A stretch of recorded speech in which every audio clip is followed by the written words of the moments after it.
life can be really, really difficult. You might have experienced that your own self. And the Bible does not ignore that fact that life can be extraordinary and difficult. When you get to Jeremiah chapter 12, the prophet asks God some questions. And maybe you've have been in a place or two in life where you said, God, I got a question or two. Because the way things are going right now, that just doesn't make any sense to me. Maybe even taking a step further where you go, well, that doesn't seem right. That doesn't seem fair. What's going on, God? Because life can be like that. Few little reminders about the prophet Jeremiah. Jeremiah grew up in the family of a priest, so he was familiar. He grew up around the things of God. And he was called by God when he was young to be a prophet, though most people didn't want to be a prophet. Heck, most people don't want to be a preacher. There's like one up here, and there's so many of you out there. But being a prophet was not a popular thing. And oftentimes prophets were called during difficult times. And this was the worst time in ancient Israel's history. During the life of Jeremiah, Israel ceased to exist. That nation was run over by the Babylonians, destroyed, bloodshed that we can't even fathom. Tragedy and heartache beyond words. So much so that Jeremiah, besides the book of Jeremiah, wrote a little book that's called Lamentations, where he's just crying. It's the crying book in the Bible. And things people didn't like to hear what Jeremiah had to say. He was called, and you're not a patriot. The way you're talking, you're not a patriot. Because he told them you just need to give in because this is God's doing, and they accused him of a lack of patriotism. By the time we get to chapter 12, it got even worse because his own family turned on him. In his hometown, they were going after him. And it's on the backdrop of all of that Jeremiah comes before God. And being raised in a good, spiritual home, he's got something. He knows he's going to talk nice to God first before he really lays on him what is really on his heart and mind. Sometimes that's you and me, isn't it? You're burdened. You have questions about God. Maybe you're even angry with God. Maybe even mad at God. And yet being a good church person, you try to break it to God as softly as possible. So here's what we read. Lord, you always give me justice when I bring my case before you. So let me bring you this complaint. Why are the wicked so prosperous?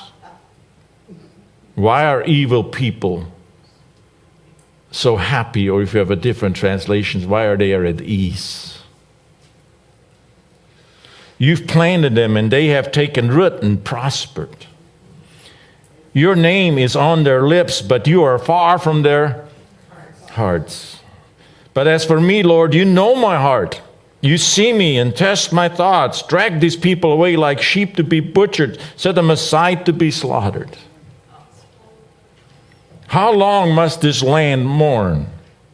Even the grass in the field has withered. The wild animals and birds have disappeared because of the evil in the land. For the people have said, the Lord doesn't see what's ahead for us. Then comes God's reply. If racing against mere men makes you tired, how will you race against horses?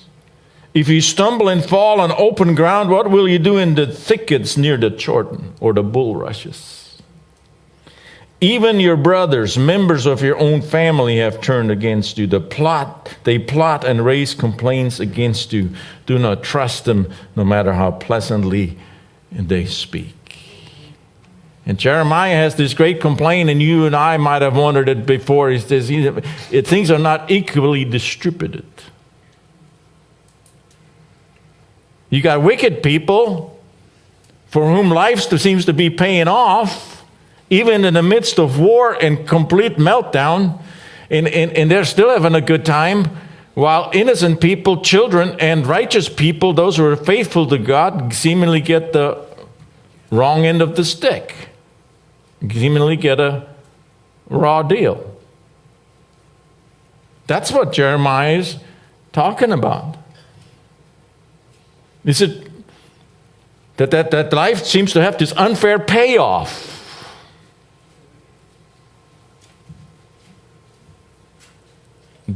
That doing the right thing doesn't seem to have the right benefits going with it. And that doing the wrong thing seems to be paying really well. That keeping your eyes on God is not seemingly a great insurance for having a decent life. And we're ignoring God to the point where you said, God doesn't, God's irrelevant.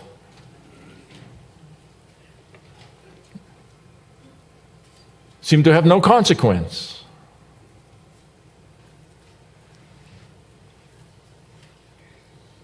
Clearly, God must have known that Jeremiah is asking this question of why do the wicked prosper and how long is this going to go on? I mean, is there ever going to be a time when things are going to be set right? Because he asked both of these questions. And he doesn't seem, and God's reply to him seems to be so out of place, because what would you and I have done?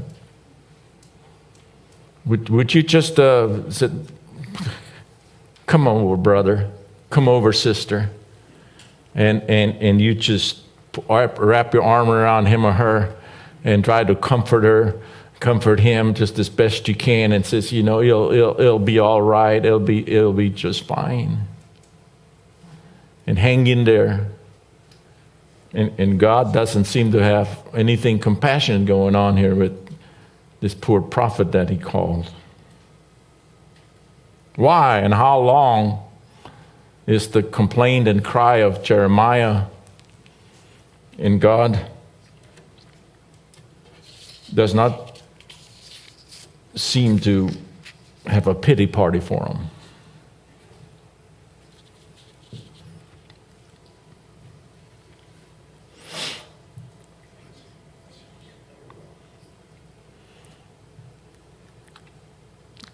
Jeremiah's cry of not fair, how is this just? Why does evil seem to pay so well? Why are you not intervening, God? God, why are you granting leniency and time to the wicked? Haven't you heard that justice delayed is justice denied? Seems to be falling on a deaf ears. Did you know lots of people have shipwrecked on these cliffs? On the sharp edges of these realities and questions? Have walked away? I have some in my own family. Maybe you do too. And how often have you and I sailed close to the cliffs of why God is life so unfair? Why do the wicked get these huge payoffs while the righteous not just barely scrape by, but are not suffer terribly? How can you allow that? And why, when all that praying and all that crying out by the saints of God, no response? Anybody remember how long the Israelites were bound up in slavery in Egypt?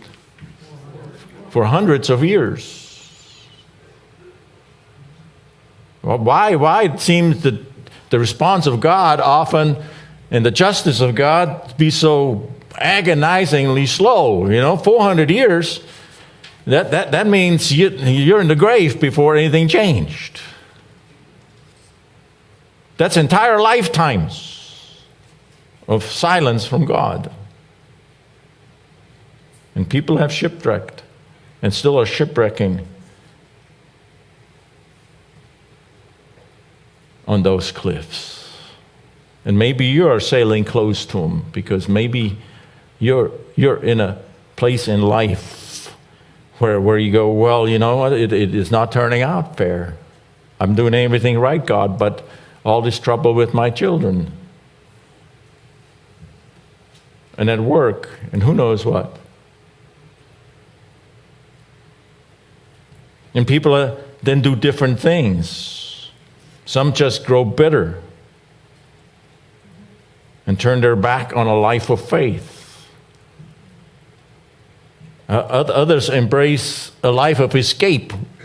In fact, I think that might be the majority. A life of escape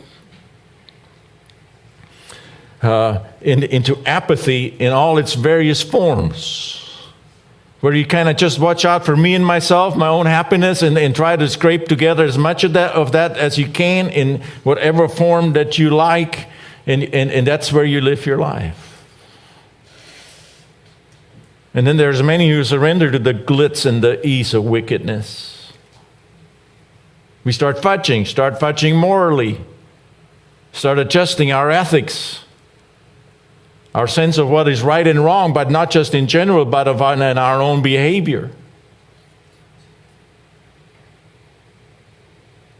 And obviously Jeremiah is close to this cliff. He's sailing really close here. And I guarantee you, most likely, for all of us in this room, we will sail by those cliffs, and oftentimes more than once when we go through life. And then there's this strange reply. Maybe it would have helped Jeremiah if he could have just got a good explanation from God, and what that's called in theology is called a theodicy, where you explain God and evil and the problem of evil in the world, and there's just this nice theological answer where you can just park it all, and you can read your Bible from beginning to end and you won't find that nice little answer. God never does it. Doesn't give it to Job, doesn't give it to anyone else. He just doesn't give it. It's not that God couldn't, but he just doesn't. And maybe you've been there too, where you said, well, God, just clear it up a little bit for me. Help me to make more sense out of it. Because that's kind of what we want when we have an explanation like that. And he doesn't give it to him. Neither does he, as I already mentioned, he doesn't just bring out a little pot of tea and a nice little slice of pie and put some whipped cream on it and commiserate with Jeremiah. He doesn't do that either. He basically tells him, suck it up. That's surprising, isn't it? And maybe we need to hear that more often. Toughen up. And then he really tells them something that I'm sure Jeremiah didn't care to hear at all. What are you going to do if things get tougher than what they're even at right now? And I can just imagine, if I'm in Jeremiah's shoes, I go, God, you got to be kidding me. Tougher yet? God says, if you get tired just running on flat ground, what are you going to do when it goes uphill?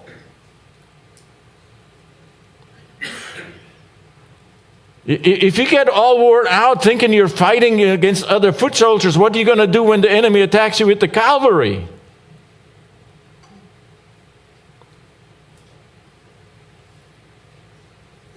And I'm positive that's not what Jeremiah wanted to hear. But God did not clear it up for him. He simply told him, toughen up.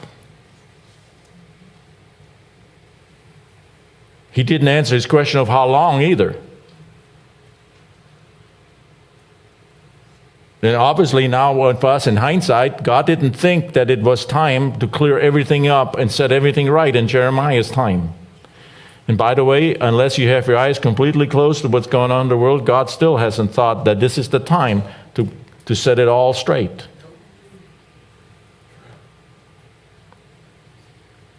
So God has put us, like Jeremiah, in a time where evil seems to be paying off. Where evil is not put in its place, where godlessness is not being clamped down on. In fact, it's cheered in many places.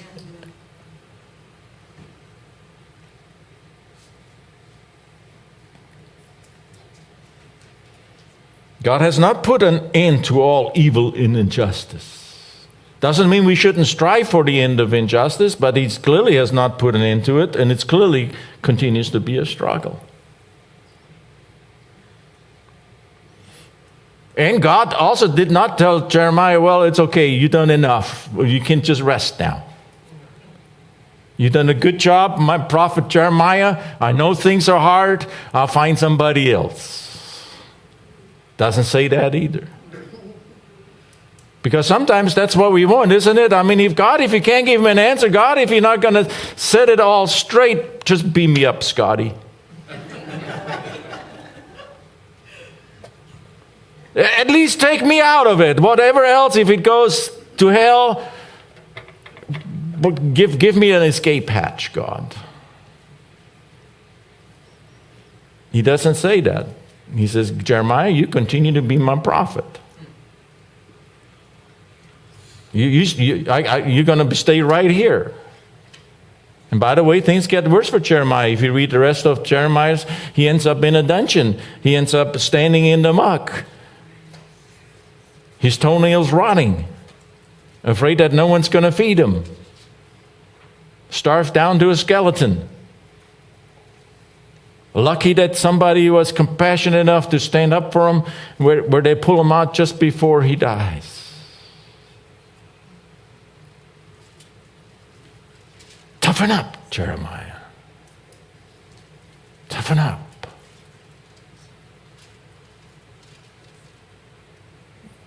You're not done yet. What I called you to is not finished.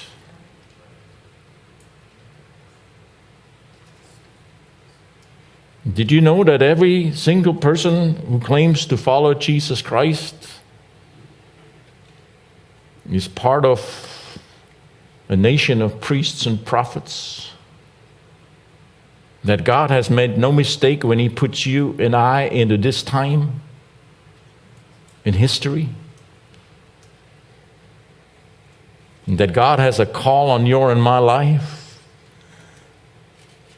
to be salt and light? No matter how difficult life got, no matter how victorious evil seems to be,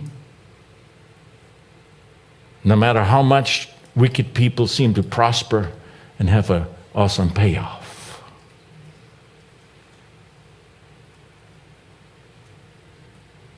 God does affirm, Jeremiah, you are my man. And He's saying to me, you and me, you are my man, you are my woman. But I need you to be tough.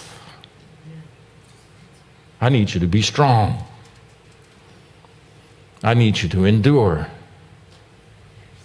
You won't be helped by whining. You won't be helped by complaining. I am still God. I don't owe you an explanation or an apology, but I need you to be my man. I need you to be my woman in this time and where I've placed you. So keep running. Keep running.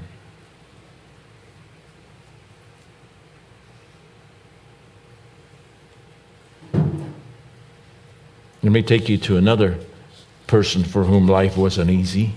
His name is David, another one of the great kings and prophets of the Old Testament. You might remember David, called to be a king when he was still a teenager. a person of great courage. But for the first years of his life, he has to run for his life. He has to just keep running because the king that he's supposed to replace is after him. So he's constantly on the run, constantly in the fear of his life, constantly afraid that somebody will rat him out, somebody will hand him over. He sees more bloodshed in the early years of his life than any person needs to see ever in life. He has more attempts on his life than anyone would ever want. And David pens a lot of the Psalms. Let me just give you an example of one. And he picks up the same question. He just does it a little bit different. Here's what he says. Psalm 37, beginning in verse 1. Do not fret because of evildoers. Be not envious towards wrongdoers. For they will wither quickly like grass and fade like the green herb. Trust in the Lord and do good. Dwell in the land and cultivate faithfulness. Delight yourself in the Lord, and He will give you the desires of your heart. Commit your way to the Lord. Trust also in Him, and He will do it. He will bring forth your righteousness as the light and your judgment as the noonday. Rest in the Lord and wait patiently for Him. Do not fret because of him who prospers in his way, because of the man who carries out wicked schemes. Cease from anger and forsake wrath. Do not fret. It leads only to evil doing. For evildoers will be cut off, but those who wait for the Lord, they will inherit the land. Yet a little while, and the wicked man will be no more, and you will look carefully for his place, and he will not be there.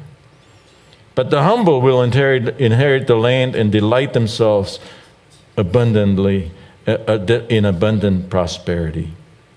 Did you notice implied in what we read there of David are the same questions that Jeremiah has, except he doesn't ask. He doesn't put them in the form of questions. The why is found here. The how is found here. Remember Jeremiah? Why do the wicked prosper? And it happened in David's day some hundreds of years earlier. It's happening in our day some thousands of years later. And David wondered about it, and Jeremiah wondered about it, and you and I will be assaulted by those same thoughts and questions.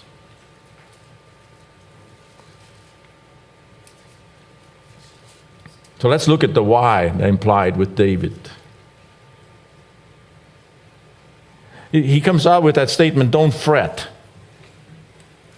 The word is associated with being angry. Because you can get mad over that things are unfair, that things are not equitable, that things are not dished out according to the righteousness level of each person. And he says, don't let it get to you. Don't let it get to you. That's kind of what, when he says don't fret, don't let it get to you. Don't let it make you angry. Don't let it make you mad. For some of us, maybe we need to say, don't let it make you cynical. Don't let it make you apathetic. Don't let it get to you. And the question is, why? Why not fret? I mean, obviously that seems to be a good human response. Well, for one, it don't change a thing. But that's not what he points to, because what David points to is don't fret of evildoers, be not envious towards the wrongdoers, for they will wither quickly like the grass and fade like the green herb. And he points to the future. He says, don't let them get to you, because they'll have a future and you have a future. And the future of the wicked, no matter how good it looks right now, will not be a good future. They will wither and die and face the judgment of God and be forgotten for all of eternity. Not just forgotten by human beings, but they will be forgotten by God. You got to let that sink in. When God forgets about you, That's a terrible thing. And he says, don't fret. And in verse 8, he adds something to it. The first one is we need to consider the future. Don't fret. Consider the future. The righteous have a future. The wicked don't. For the wicked, things end with this life. Whatever goodness they experienced, whatever they payoff they got, it ends with this life. And they were brought into judgment. And there's no hope for them for eternity. It ends vastly different for the righteous. But in verse 8 he says, cease from anger. And we could also say, don't fret. And forsake wrath. Don't fret. It leads only to what? Evil doing. You let the evildoers and evil get to you, guess what? It's reaching for you. It's reaching for you. It wants to corrupt you. It starts with making you mad, making you angry, making you frustrated.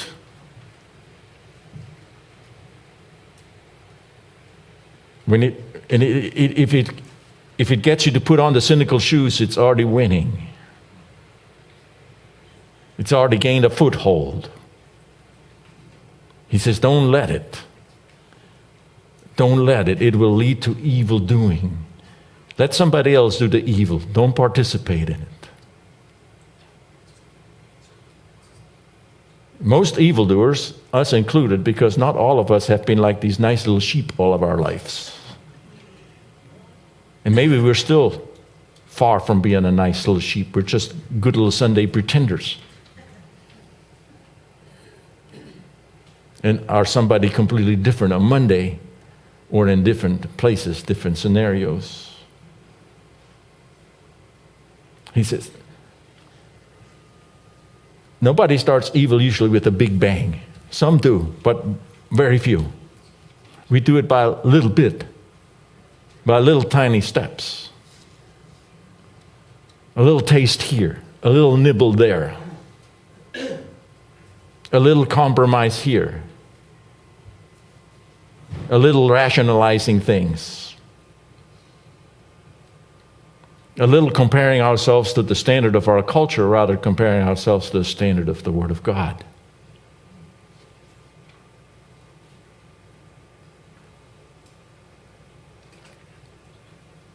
Remember, Jesus had to remind Peter that the evil one wanted him. And he wants you. And one of the great entrances into our lives is our frustration over why the wicked prosper and the slowness of God. And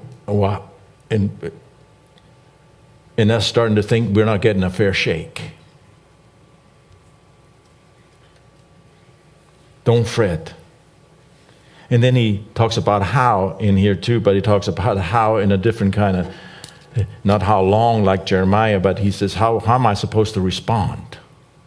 If I'm not supposed to respond with fretting, getting mad, how am I supposed to respond?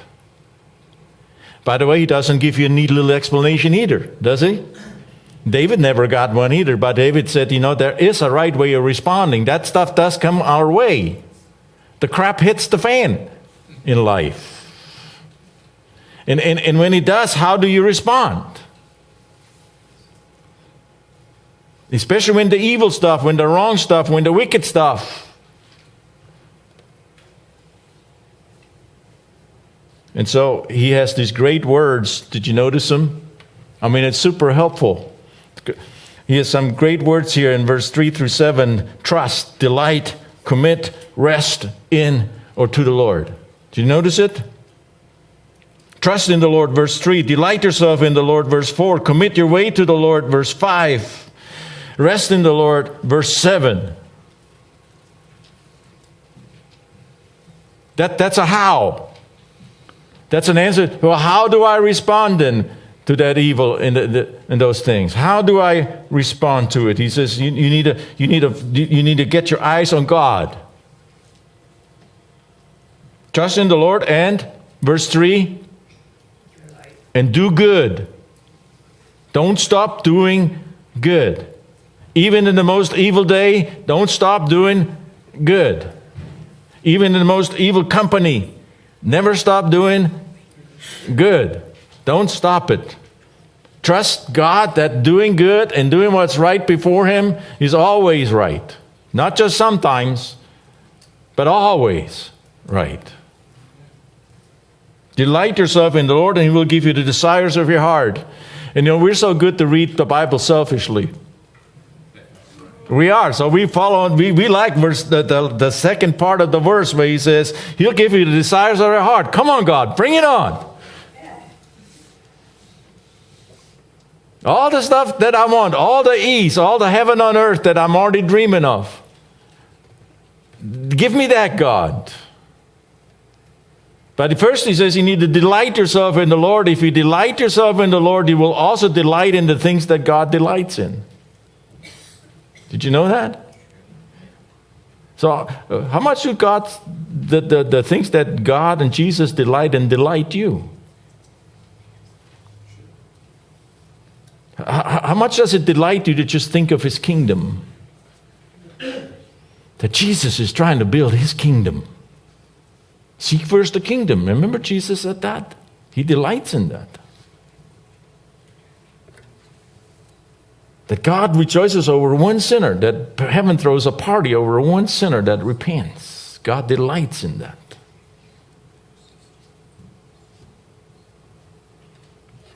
Truth be told, if I don't watch myself, I can perfectly delight in an Amazon's pre-holiday sales.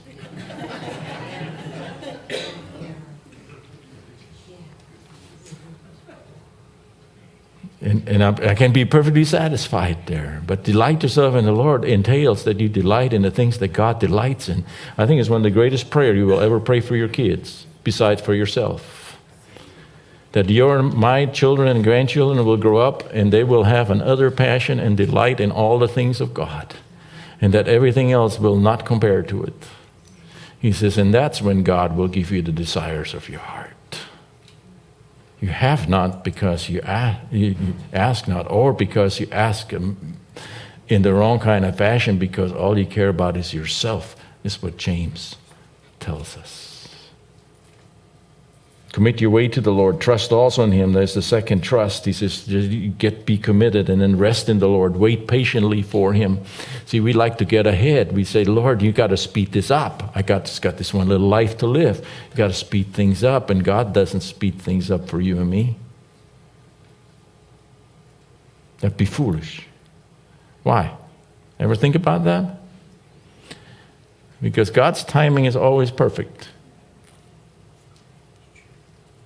But if I'm honest, there are lots of times I think God's timing stinks.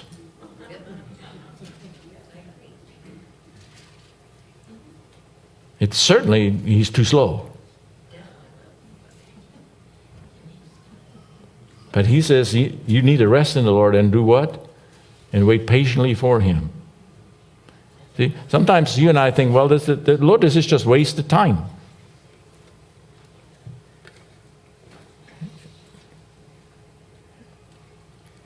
And God is wondering, are you going to just let me work through you the way I want to work through you?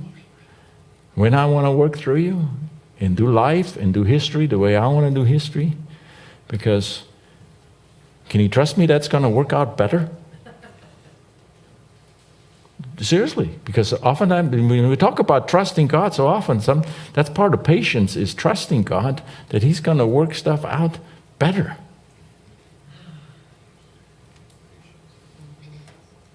Well, God, it's going to be a lot better if these hardships go away. God, it's going to be a lot better if I get perfect health. It's going to be a lot better. Lord, things would be a lot better if my bank account would just improve. It would just be a lot better. God, it'd be a lot better if people just get off my back. God thinks things would be a lot better if my political party is going to take over. It's going to be a lot better. And sometimes our thinking of things getting better might not be altogether wrong.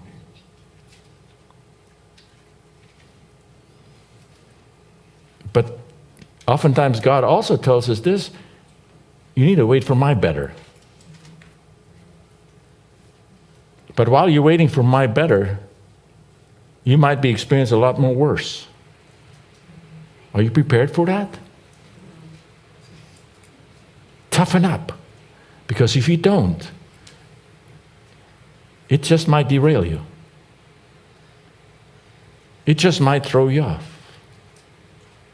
The Christian life is not a soft life. The Christian life is a life of courage. The Christian life is a life of submission. The Christian life is a life of faith. The Christian life is a life of stubbornly following God in an evil world. That's the Christian life. Why? Because it will pay off. We'll get to that. Did you also notice it says, cease from anger, forsake wrath in verse 8? We already looked at it briefly because that's the wrong response. He says, you got to keep your fingers off it. Vengeance mine. Don't you be the person who figures it all out. And he says, stay humble in verse 11. For how long?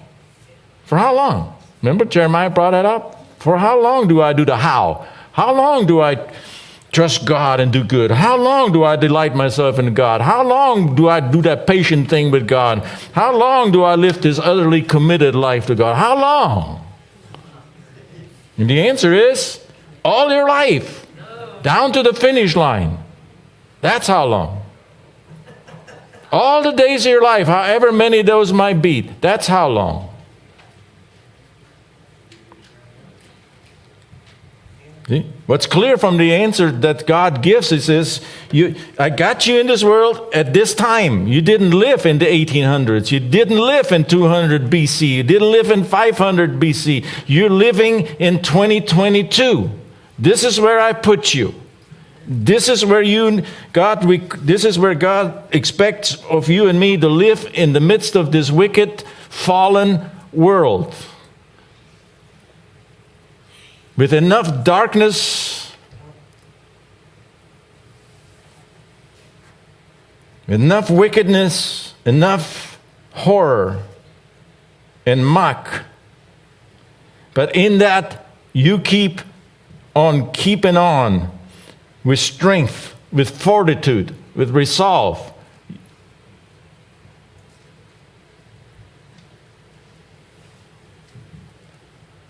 Stubbornly refusing to acquiesce to the evil that surrounds us.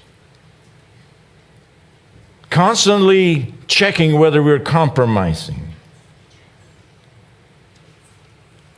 Always refusing to sip from the cup of the temporary. Staying the course. Living out God's commands and ways, even if our culture rejects it all. And standing up for what is right in God's eyes. Even if that means you're persecuted.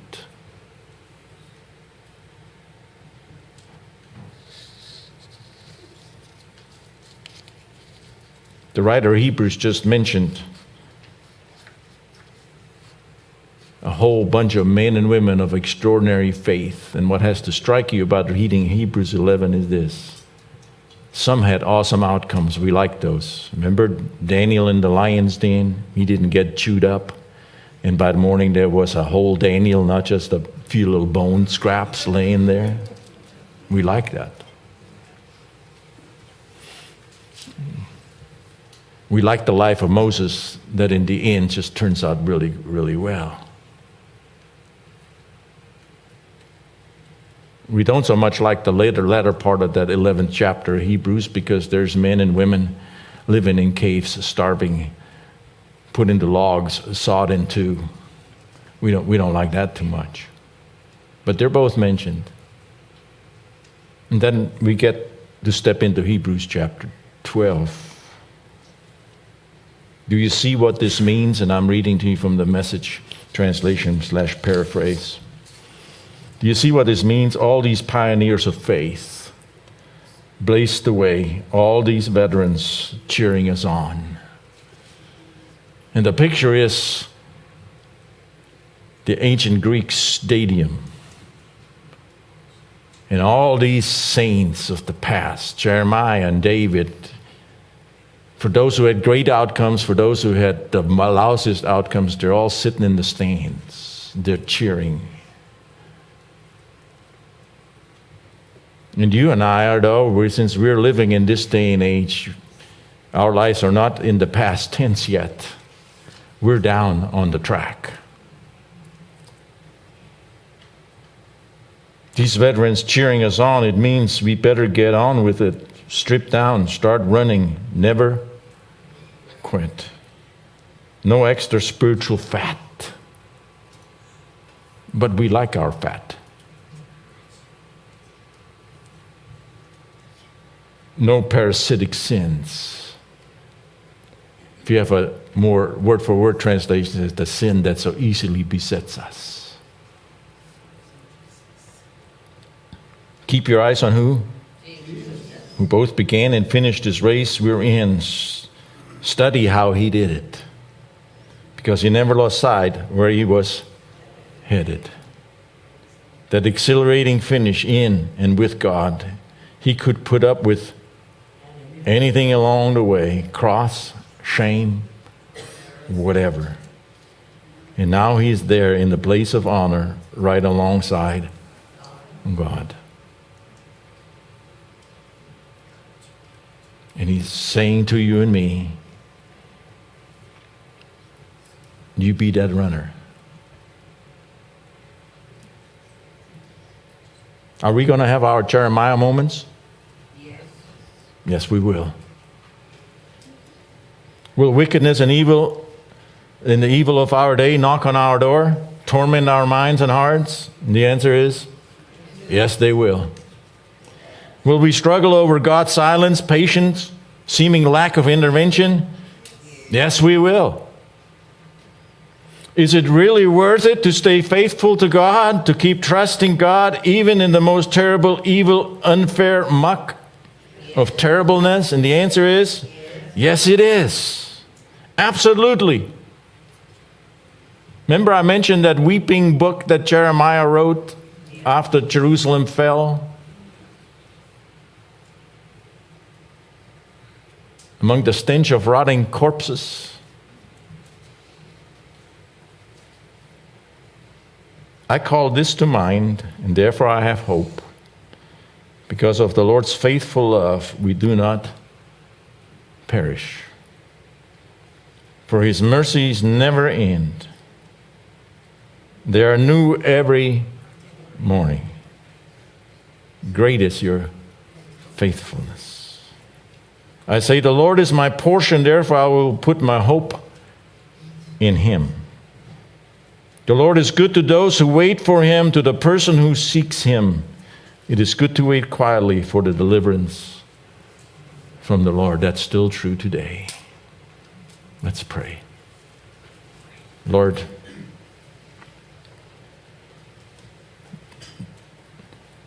this toughen up word is not an easy one to hear. When our heart seeks pity and compassion, and maybe just sitting down and resting some more, or a reprieve.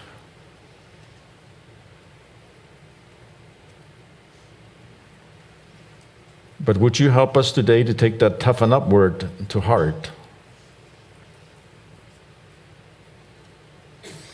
To re-examine our lives in light of Psalm 37, trusting you, delighting ourselves in us, renewing our commitment to you, waiting on you, always focused on you.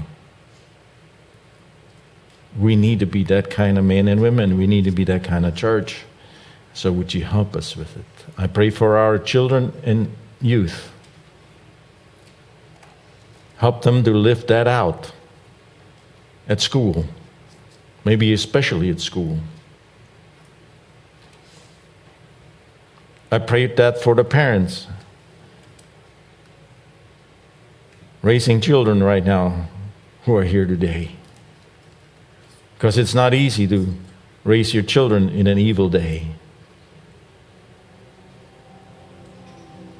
I pray that for all of us.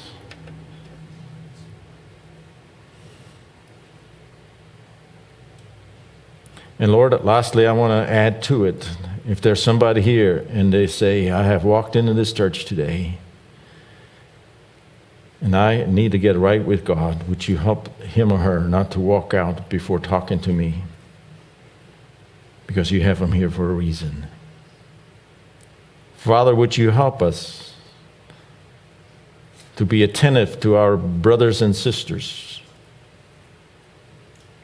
There are these times when we need an arm around us, but there's also the time when we need to hear the word, just toughen up.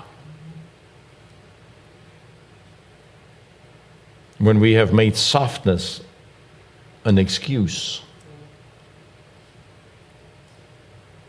When we're fishing for pity. So help us to be good at both. To lift one another up, to be encouraging to one another, to be compassionate and empathetic to one another, and at the same time knowing when we need to say, come on, stand tall.